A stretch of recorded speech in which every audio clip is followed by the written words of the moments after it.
Petrogas, líder en construcción, equipamiento, mantenimiento y remodelación para estaciones de servicio y terminales de abastecimiento, presenta. Industry and Energy Magazine te informa lo más relevante del sector energético, desde la voz de los expertos y líderes de opinión a través de Panorama Energético con Marta Reyes. Comenzamos. Como siempre, bienvenidos a Panorama Energético. Hoy, con un programa especial, tenemos una mesa de análisis en donde hablaremos del entorno geopolítico con el tema del conflicto entre Estados Unidos e Irán, el posible cierre del Estrecho de Hormuz y su impacto en el sector energético. Quédense con nosotros.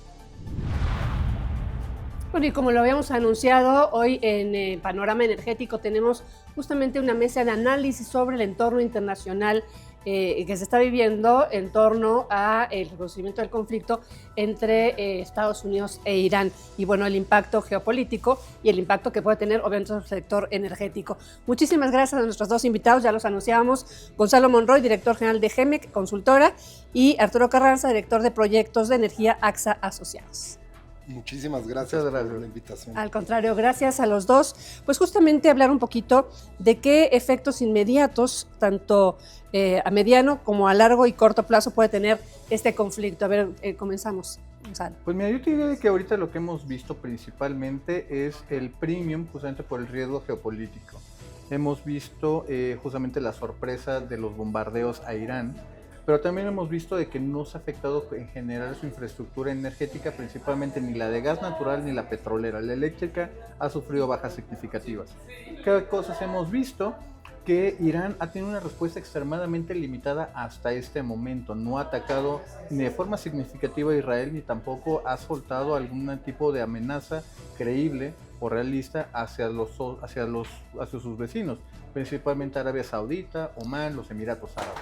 Centrándonos un poquito en el tema energético, en el tema petrolero, que creo que es lo que más de alguna forma preocupa por las ubicaciones estratégicas y el estrecho, que ahorita vamos a hablar un poquito, ¿no? Vimos este fin de semana variaciones no tan abruptas, me parece, pero sí variaciones en los precios del petróleo. ¿Cómo lo vieron de manera? ¿Me permitas tantito, Gonzalo? Sí, yo empezaría por recordar que desde que Israel atacó Irán el 10 de junio hasta la fecha, los precios en promedio del petróleo se han incrementado 10%. Esto es que al día de hoy, más o menos, de acuerdo a los movimientos del mercado, el precio del Brent anda en $77 por barril.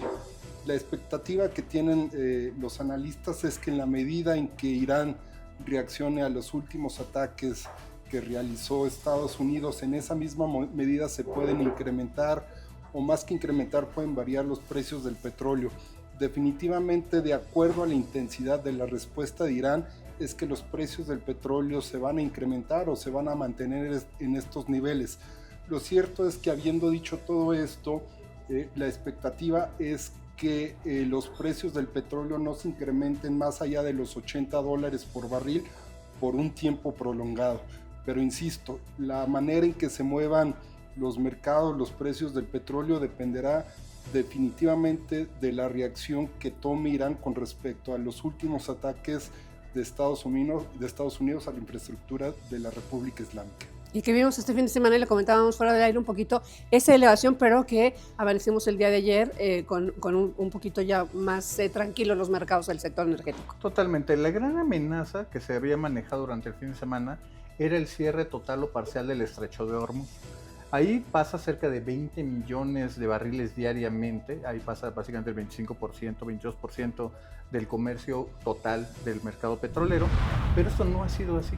Simplemente Irán, a pesar de lo que ha dicho su Congreso, que tenía la decisión de cerrarlo, la decisión final, que depende del Ayatollah Khamenei, no ha sido esta. Hemos visto también incluso que en preparación de un escenario como este, cerca de 85 tanqueros con crudo iraní ya se encuentran en el principal mercado de Irán, que es precisamente China. Obviamente ya sabemos que esto le permite flexibilidad a China para seguir consumiendo. Tienen cerca de 77 días de reservas de petróleo, mientras que Irán va a seguir teniendo este exceso de dinero que es fundamental para mantener el régimen. Como muy bien dijo Arturo, si no hay una interrupción generalizada o sobre todo específica a la infraestructura energética de la región, los precios no tendrían por qué estar oscilando de manera importante. Claro que justamente el nerviosismo de alguna forma se ha centrado a raíz del fin de semana en el estrecho. ¿Y qué tan probable ves? Gonzalo ya nos expresaba que no ha sido tan fuerte el impacto y que aquí la pregunta específica para ti, Arturo, es: ¿ves probable que se cierre o que cierre Irán el estrecho de Hormuz? Yo lo que veo muy probable es una reacción de Irán a los ataques de Estados Unidos. En este sentido, creo que Irán también jugará sus cartas para ver qué tanto puede o no afectar el comercio en el estrecho de Hormuz. ¿A qué me refiero? Que cualquier respuesta que tome Irán con respecto a estos ataques de Estados Unidos podrán o significarán una escalada en la intensidad del conflicto, y a todos los países involucrados en este importante conflicto no les beneficia que este mismo escale en intensidad. Por lo mismo, yo a manera de conclusión te voy a responder: definitivamente tenemos que esperar una respuesta de Irán a los ataques de Estados Unidos. Se especula que será infraestructura de Estados Unidos directamente. No podemos descartar que Irán tome una respuesta con respecto a cerrar el estrecho de Hormuz, pero esto significaría, insisto, escalar en intensidad del conflicto en perjuicio de los involucrados. Incluyéndose Irán, el propio Irán. Desde luego, y eso no beneficia ni a la República Islámica, ni a Israel, ni a Estados Unidos, y ni al mundo en términos generales, por el impacto económico que esta decisión tendría para todo el mundo en general. Que hacia ahí me quiero ir un poquito, porque hablamos otra vez del impacto que vivimos el fin de semana, que fue menos del esperado, pero que de alguna forma se sintió. Y evidentemente, de acuerdo a cómo se desarrollen las negociaciones, que también ya hablamos de eso, si se siguen dando o no, con la poca certidumbre que hay respecto a estar sentado con alguien que, por otro lado, estaba planeando bombardearte. Pero bueno, no solamente las negociaciones, sino también los propios ataques, digamos, el mundo y los mercados, tanto energético como bursátil, etcétera, han estado a la expectativa y son vulnerables también incluso a los especuladores, ¿no? Entonces aquí la pregunta sería: de repente uno piensa, está muy lejos del estrecho de Hormuz, ¿no? Está muy lejos Arabia Saudita, está muy lejos, y también pensando en la diversificación que se ha vivido respecto a las vías para mover el petróleo. ¿Qué tanto nos impactaría de este lado, amén de la cercanía con los Estados Unidos? Mira, yo creo que el principal, y hay que entender la importancia relativa que tiene el estrecho de Hormuz, y es precisamente esos 20 millones de barriles. En el caso de que por alguna decisión, ya sea que sea un cierre total o parcial, sí existen formas de mover una parte de este petróleo. Existe este oleoducto, el East-West Pipeline, que puede mover hasta 7 millones de barriles. Tiene una utilización del 40%, así que podría salir una parte. Obviamente eso significaría sacar del mercado cerca de 10 millones de barriles, que obviamente se sentiría en el precio. Es el escenario que se han visto los analistas, donde el precio podría llegar incluso a los $100. Sin embargo, esto no ha ocurrido, e Irán tampoco ha mostrado ninguna señal que planea hacerlo. De nuevo, sería cerrarse el acceso al dinero, principalmente de la venta del petróleo, que en este momento es el único momento de salvación que tiene Irán. Habiendo dicho eso, la producción está muy bien diversificada. Vemos, por ejemplo, a Estados Unidos con sus cerca de 13 millones de barriles, Rusia con cerca de 9, estamos viendo la emergencia de Guyana, Brasil y el oeste de África. Simplemente hay una muy buena diversificación, hay una oferta petrolera. Esta última señal, yo te diría, incluso se ve fortalecida con que la reunión del 6 de julio de la OPEP sigue todavía en curso, con la expectativa de aumentar producción en cerca de 400,000 barriles. Hasta ahorita no ha sido factorizado un ataque sorpresa o masivo de Irán de consecuencias o repercusiones. Por supuesto, en el tema de producción, digamos, pudiera no haber tanta amenaza, amén de estos impactos de los misiles estadounidenses, pero me parece que solo va un poco más en el tema de distribución. Para términos simples y llanos, que es la preocupación, digamos, del sector energético, principalmente de hidrocarburos en México, ¿cuál es el mensaje que darías como especialista, Arturo Carranza? Mira, no hay que darle muchas vueltas al asunto.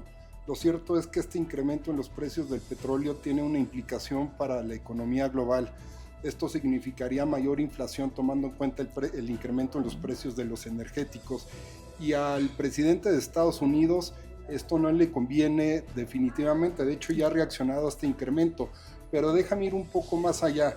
El incremento en los precios del petróleo a nivel internacional tiene un impacto por doble vía en la economía de México. Por principios de cuentas, el hecho de que México sea un exportador cada vez en menor medida de petróleo crudo, eso significa que por cada barril que exporta ante los incrementos del precio de la mezcla mexicana significa mayores ingresos petroleros, pero con un incremento prolongado en los precios de los combustibles, esto también va a traer un segundo efecto que es para la importación de los combustibles que realiza México. México hoy en día es un importante importador de combustibles, de suerte tal que un incremento en los combustibles en los mercados internacionales significaría que Hacienda tendría que gastar más dinero por importar el combustible que traemos desde otros países. Exacto, por un lado quizá podría parecer que ganamos como productores de petróleo, pero por otro lado como importadores de productos ya refinados, etcétera, no nos va a salir la cuenta, para decirlo de alguna forma simple y llana, ¿no?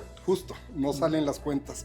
En la medida en que el efecto de los precios sea por un tiempo prolongado, en esa misma medida yo pienso que el impacto para la economía de México, para nuestro país, va a ser en perjuicio. Hay quien dice, ¿qué tendría que estar haciendo en este momento tanto el gobierno mexicano como el sector energético para estar prevenidos? Yo diría ¿Tendríamos que hacer algo? La primera y quizá la más importante es que tenemos que tener mayor almacenamiento. Y esa es una lección que podemos importar de todos lados. Como te platicaba hace un segundo, mientras que China tiene 77 días de suministro, o al menos de inventarios, México solamente tenemos 2.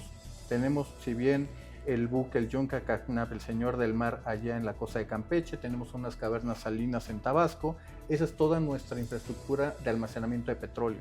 Si quisiéramos blindarnos de una mejor manera para alguna interrupción del suministro o para un incremento súbito de precios, necesitaríamos haber apostado todavía más a la política mínima de almacenamiento de combustibles. Una política que fue cambiada en el sexenio anterior, que nos dejó extremadamente limitados. Hoy, con la incertidumbre que estamos viendo, principalmente derivada de la reforma judicial, pues simplemente no estamos viendo ese desarrollo de infraestructura. Todo lo que tenemos es lo mismo que tenemos en 2019, que obviamente no nos cubre de ningún tipo de amenazas, no solamente económicas, geopolíticas, sino incluso hasta de cambio climático. Para el sector, ¿qué tendríamos que estar haciendo el sector en este contexto? Mira, el hecho de que existan precios altos del petróleo significa una oportunidad para incentivar las inversiones en exploración y producción para la industria en su promedio. De suerte tal que yo pensaría que si hay precios del petróleo elevados, este es un incentivo para que las empresas operadoras puedan invertir en proyectos de exploración y producción para poder incrementar la producción, vaya la redundancia, y poder obtener mayores beneficios por el incremento de las inversiones en esta industria. Lo cierto es que no sabemos por qué tanto tiempo se vayan a mantener estos precios elevados, pero para responderte, yo te puedo comentar que ahorita todos los que están involucrados, las empresas operadoras, los contratistas en la industria del petróleo y gas a nivel global, estos precios del petróleo les caen, significan un beneficio para sus inversiones. Muy bien. Oigan, me quiero salir un poquito de este tema de Medio Oriente, Estados Unidos, para no poder tenerlos aquí sentados y no preguntarles de este ofrecimiento que hizo Rusia a través del comunicado del embajador en torno a darle a México, suministrarnos gas LP y darnos tecnología para todo el tema de petróleo. Primero, a ver, Gonzalo. Es un tema bastante, yo diría, hilarante, porque es la forma de decirlo. Hay que entender de que Rusia, con todo, sigue siendo un país con importantes sanciones económicas. Esa es la primera, quizá más importante. La segunda es que no son competitivos con el precio. Estamos junto a uno de los hubs refinadores y de procesamiento más eficientes y más baratos de todo el mundo. Tenemos unos costos de logística increíblemente bajos con respecto sobre todo a la costa del Golfo. Habiendo dicho eso, es un gesto a final de cuentas de tratar de decir estamos presentes, queremos colaborar, y es interesante que lo hacen desde el punto de vista institucional gobierno, no tanto de que se acerque alguna de las empresas rusas, Gazprom, Rosneft, Lukoil, a trabajar directamente con las empresas del Estado. Este tipo de tratos Estado-Estado es muy común que lo hagan países que tienen justamente más intereses geopolíticos que literalmente comerciales. Arturo Carranza, y bueno, partiendo un poquito también del contexto de que México importa el 70% de su gas, ¿no? Sí, yo definitivamente enmarcaría estas declaraciones en el contexto de una política comercial en Estados Unidos que ha afectado los intereses de todos los países a nivel internacional. Estados Unidos hoy en día ha sido particularmente agresivo con sus socios comerciales, con Europa y con México en particular, y creo que Rusia está leyendo esta nueva conformación internacional del comercio y la forma en que están cambiando las formas en tomar decisiones, y creo que es un guiño de ojo para México en el contexto de que Estados Unidos ha sido particularmente agresivo con nuestro país, siendo un socio comercial estratégico, y lo interesante aquí es ver cómo reacciona el gobierno de México. Que no hemos visto, y esto fue a finales de la semana pasada. Desde luego, ¿no? Hay a nivel nacional pues una crítica con respecto al acercamiento que nuestro país tiene con Estados Unidos y a la necesidad de diversificarse. Lo cierto es que en la medida en que México se diversifique implica dejar de depender de uno de sus socios estratégicos, en fin. Por eso mencionaba el 70% de gas importado desde Estados Unidos, ¿no? México podría ser el tema de la diversificación. Pero incluso ahí es donde la parte comercial importa mucho. Gran parte, por ejemplo, de la mitad de nuestro gas natural, la que entra por la parte de los Ramones, entra prácticamente a precios negativos o cercanos a cero. Mientras que lo que entra por la parte del Golfo entra a $3 o a veces incluso menos de $3. Cuando vemos que el precio del gas natural que quiere sacar Rusia a través ya sea de Sakhalin, que es la costa que hacia Japón, o desde la parte del mar de Kara, estamos hablando de precios de más de $20. Obviamente... Nada competitivos. A menos de que Vladimir Putin quiera subsidiarnos el gas natural, no hay forma de que puedan ser competitivos ante esta dinámica de precios. De alguna forma, me parece que es un poquito nada más alzar la mano, ponerse presente, y el tema del impacto geopolítico de Rusia, de ponerse como presente en el sector, ¿no? Incluso este ofrecimiento de poder dar la tecnología para, sobre todo, hacer el procesamiento del gas natural licuado, pues el gran problema es de que Pemex, lo hemos visto, no tiene suministro, no está teniendo la suficiente producción de gas natural. Esa es la explicación de nuestras importaciones. Si México primero tuviera una política para la producción de gas natural, podríamos empezar a pensar en esa segunda o tercera derivada. Bien, pues, sin duda es un tema que podría seguir dando, especialmente si se pronuncia el gobierno mexicano, porque hasta el momento la expectativa se mantiene, ¿no? Entonces es más difícil analizar qué pudiera pasar en el mercado energético mexicano respecto a ese ofrecimiento. Pero bueno, de verdad un agasajo tenerlos, un agasajo platicar con los dos expertos en los temas energéticos. Mil gracias. Al contrario, qué gusto, muchas gracias. Muchísimas gracias a los dos, y bueno, hasta aquí este panorama energético del día de hoy con esta mesa de análisis, y nos mantendremos, por supuesto, muy atentos a cómo se mueve el sector energético en el contexto geopolítico. Gracias y síganos en redes sociales. Petrogas presentó Panorama Energético con Marta Reyes.